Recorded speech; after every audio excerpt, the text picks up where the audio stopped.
government. But there's a lot at play and a lot of complexities there, as Aniko's sharing with us, and as we've seen over the last many months since the institution of that so-called GNU. Let's take you to the Eastern Cape next, where families in Duncan Village are facing the risk of losing their homes to flooding. So they built their homes on a riverbed, and there are issues now this morning, and Newzroom Afrika Sipha Kema went there to have a look. Sipha, how have things moved so far? I mean, what are some of the long-term possibilities that this community has? And a lot of people have been living there for many, many years. So to up and leave is going to be quite difficult for them.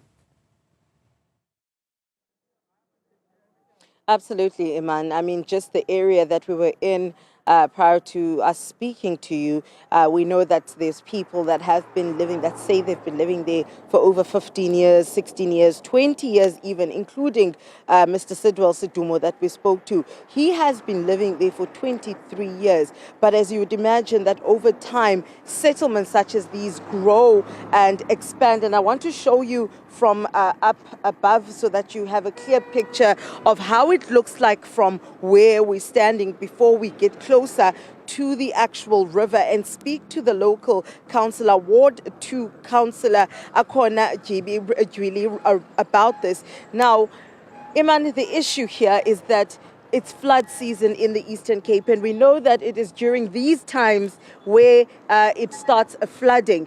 And we see that people in these areas, the floodlines, the riverbanks, as well as the actual riverbed itself, are at a greater risk when it floods. We saw that just this past Tuesday when we saw some of the damage that was left by those floods. Now, this river may seem like it is quite small, but if you can see, it is moving because of the rains from the past week as well as the weekend. But it rises up, and we've seen in 2022 what it could do and the damage that it has done within this area. And I'm talking about including rising up, spilling right onto the street where cars are supposed to actually cross, going over this bridge, flooding the bridge. So if you can imagine the height that we are on here, on the bridge, imagine what it's doing to those houses. Now, I want to show you, Iman, are the houses directly on the riverbed itself. Now, this settlement, around about 2021, 2022, was not like this. Years later, it's been about 3-4 years later, and we could see it's grown. But then people are moving on into dangerous areas, growing their settlements into dangerous areas. I'm going to speak now to the local councillor, Mr. Akhona Dywili, about this. And apha Ward 2, sikwa Ward 2 ngoku apha eDuncan Village. Khasixelele nge-issues ezinye abanye councillor, just like mhlawumbi kwi-areas fana Ducats, bathi banengxaki no-relocate abantu to i-temporary unit. Wena kweyakho iward ithini i-situation yabantu abahleli ngohlobo? Good morning, viewers and listeners. I'm Councillor Akhona Dywili at Duncan Village at Ward 2. On this area that we are here now, municipality, before they removed these people because of they are in flood area. Most of the people that are staying here more than 10 years, they had the site numbers. And then their houses, it's illegal occupants that are staying in their houses. Now they don't need it. They don't want to go to the temporal houses. When we said, no, this place is in danger, they said, no, we had their own houses that are already built. No, they staying other people. We cannot go to the temporal houses. We need their houses. But municipality now, they had the clear plan to evict these people that are in the illegal houses of that people. Now, this space was almost 50 temporal houses that are left.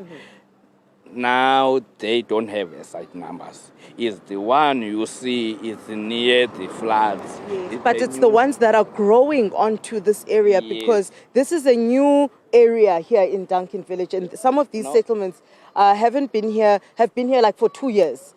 But now what's going to happen when the community decides to continue growing with the floods coming in? Yes, we had the clear plan, all the flood area, because of when you're starting on the left, you see this side and this side. They are in this near the river. They had the plan to remove these people to have the spaces like there's a space for the temporal houses that gonna build at near the Imbilweni. They gonna remove these people that are in flood area. Bayavuma abantu uhamba bhuti. The people that they don't have a side number, they want to go anywhere. Bayavuma abantu ukuhamba abangenazo i-side number. The one who don't want to move is the one they already have the houses that they said no, we cannot go to the another place or a gully. I'm moving to the informal settlement to go another temporal doors. I must move to the informal settlement to the house. Okay, thank you. Now, you hear Iman from Ward 2 councillor here, Akhona Dywili, telling us about the issues that they faced with, saying that there are those that have plot numbers. Some of them were actually given houses, but except before the houses could be handed over, the people who occupied those houses illegally, which is an issue. We do know about that issue, as it has been a long-standing issue and problem for the Buffalo City Metro, not just with Duncan Village, but with other informal settlements where people would have had to move to their houses, except they have been illegally occupied by other people that are not owners of those houses. So they're refusing to move from an informal settlement into the temporary units, such as the ones that we saw in areas like Mtsotso, where people are currently being moved. And also, people are fighting with the officials regarding being relocated to areas like Mdantsane, saying it's too far. That's the reason why they opted to come and build informal settlements here in Duncan Village, because it is closer to the CBD. So it all goes back again to the issue of spatial planning, as well as having enough space closer to the jobs, to the workplaces, and easy accessibility for people to get to.